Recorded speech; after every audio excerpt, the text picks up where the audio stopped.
Hello, welcome to the following presentation on academic writing, what it is and how we accomplish it. Here is our agenda: how successful academic writing is characterized, 12 important terms you will encounter as a student, and finally, how and why we incorporate evidence into our writing. Let's begin. We are going to start with the concept that higher level writing is not simply about recording ideas or proving learning. It is about creating ideas, creating learning. Let's discuss how we might accomplish such lofty goals. Go deep and be willing to change direction. The best student writers are willing to change direction as they develop their writing process. Use a method valued in the discipline you are writing in. To write a successful paper at this level, you must have an understanding and clear examples or models of the discipline. As you practice the methods of a discipline, you will come to understand the vocabulary, learn the kinds of writing valued, and identify what counts as evidence and documentation in that discipline. Ask questions that matter. Writers who actively consider a number of perspectives or opinions as they develop their own usually write the best papers. Keep in mind that certain questions are asked over and over in many kinds of writing. What does this word or event mean? How do I know that assertion is true? Why is this important? Argue. The goal of argument is to persuade others of your position. You must, in doing so, be ready to consider the claims of those who disagree with you. Provide evidence. You must support all assertions that something is true by providing your reader with evidence. In academic writing at this level, be sure to include the kinds of evidence that are valued by the discipline you're writing in, including observation, interviews, experimentation, surveys, statistics, and personal experience. Document. It is essential to provide sufficient information about the sources of your evidence so that your readers can evaluate their reliability.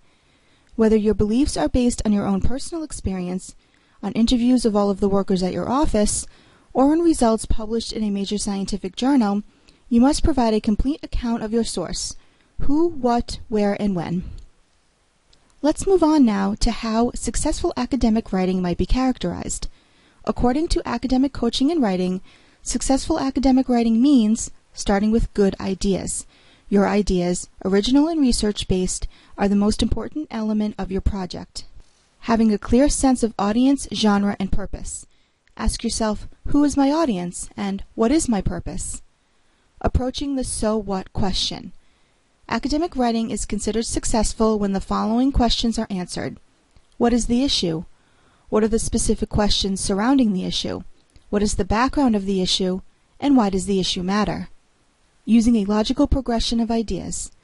Order your paragraphs and evidence in a way that takes advantage of transitions and verbs which tell your reader whether you agree or disagree with the evidence you are providing. Each paragraph should introduce a main idea, provide the evidence that will be used to prove this idea, and outline the significance of the evidence provided. Using sources thoughtfully.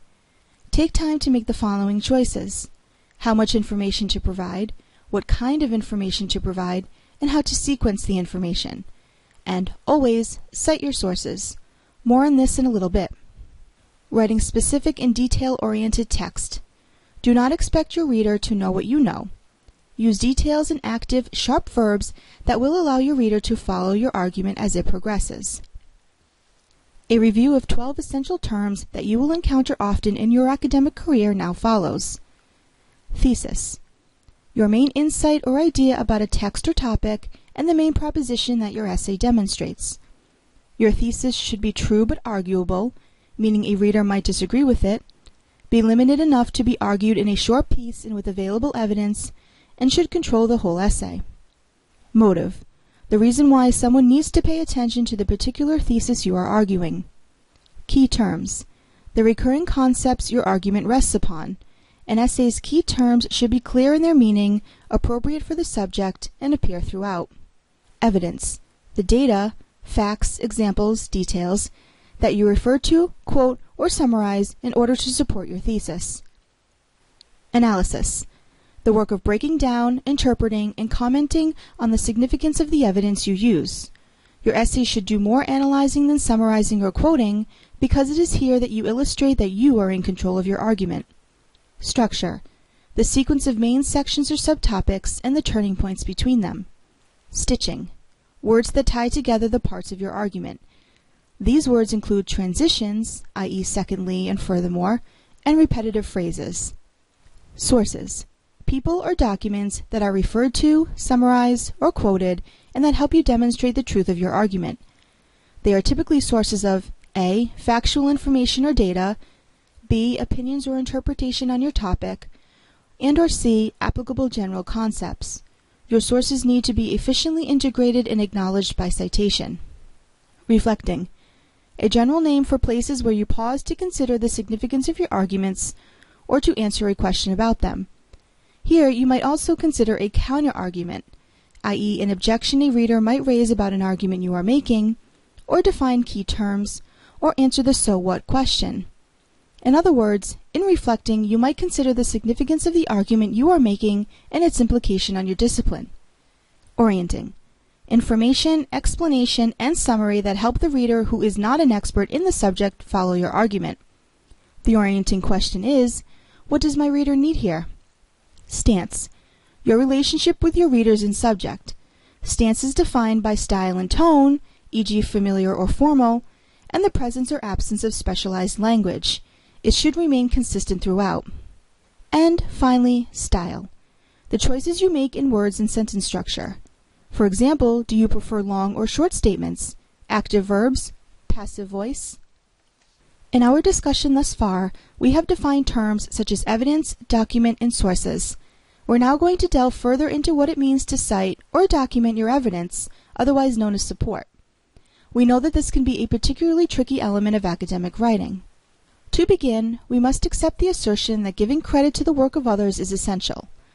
Because we build on this work in order to form new knowledge, we must cite it to help readers understand how we reached our conclusions and the extent to which our arguments are reliable.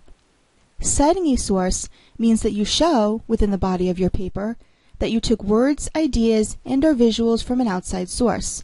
Let's break this down.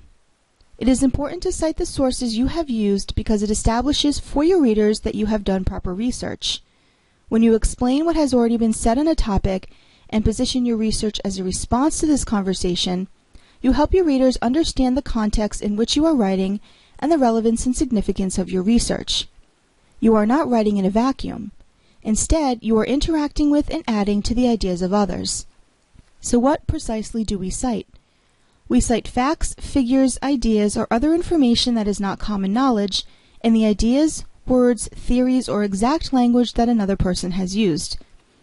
Publications that must be cited include books, book chapters, articles, web pages, films, and theses or dissertations.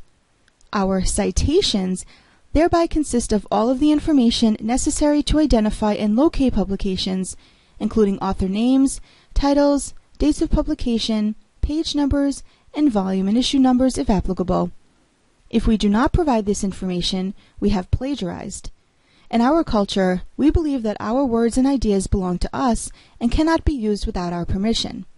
Plagiarism, therefore, is a serious offense and can result in a failing grade or expulsion from your university. For in-depth instructions on how to create citations and reference pages, please see the materials available on both MLA and APA located on the COE Writing Support webpage, coewritingsupport.jwu.edu. We've reached the conclusion of our presentation. Thank you for joining us.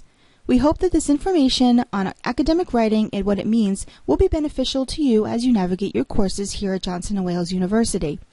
For more on these and other writing issues, please don't hesitate to contact the Student Writing Support Specialist or your instructor. And stay tuned for a second presentation on personal pronouns, i.e. I, you, they, and she, and how they work in academic writing.